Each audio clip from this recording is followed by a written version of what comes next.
ఇప్పుడు ఇద్దరి మధ్యన ఉండే తేడా ఏంటంటే తెలుగుదేశం పార్టీ రేపు గెలిచిందనుకోండి, అప్పుడు దాంట్లో ఆప్షన్ ఉంటే వీళ్ళు ఏమైనా మాట్లాడడానికి వీలుంటుంది. అవును.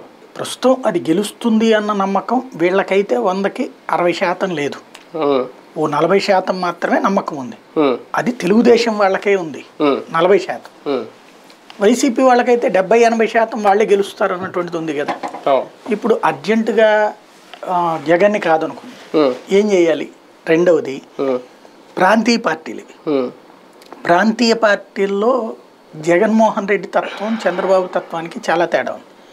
చంద్రబాబు నాయుడు తన అమ్మనాభూతులు తిట్టినటువంటి వాళ్ళని కూడా మళ్ళీ దగ్గరికి తీసుకుంటాడు, అవసరమైతే సర్దుకుంటాడు, సరిపుచ్చుకుంటాడు. అదే సందర్భంలో తను అమ్మనాభూతులు తిడతాడు, అవసరమైతే కనుక మళ్ళీ వాళ్ళతో కలుస్తాడు. ఫర్ ఎగ్జాంపుల్ భారతీయ జనతా పార్టీని దేశద్రోహులు లాంటి మాటలు మాట్లాడిన నరేంద్ర మోడీనే దేశద్రోహిగా పాకిస్తాన్తో కలిసి కుమ్మక్కైపోయినటువంటి వాడిగా, పాకిస్తాన్ వాళ్ళతో కలిసి భారతదేశంలో ఇది మన పుల్వామా లాంటి ఘటన చేయించుకున్నాడని చెప్పుకొచ్చినటువంటి పరిస్థితి, రఫేల్ లాంటి చోట్ల దేశద్రోహం పరిస్థితి చేశాడని చెప్పినటువంటి ఆయన తర్వాత మళ్ళీ ఇప్పుడు అదే భారతీయ జనతా పార్టీ కలవాలనుకుంటున్నాడు కదా.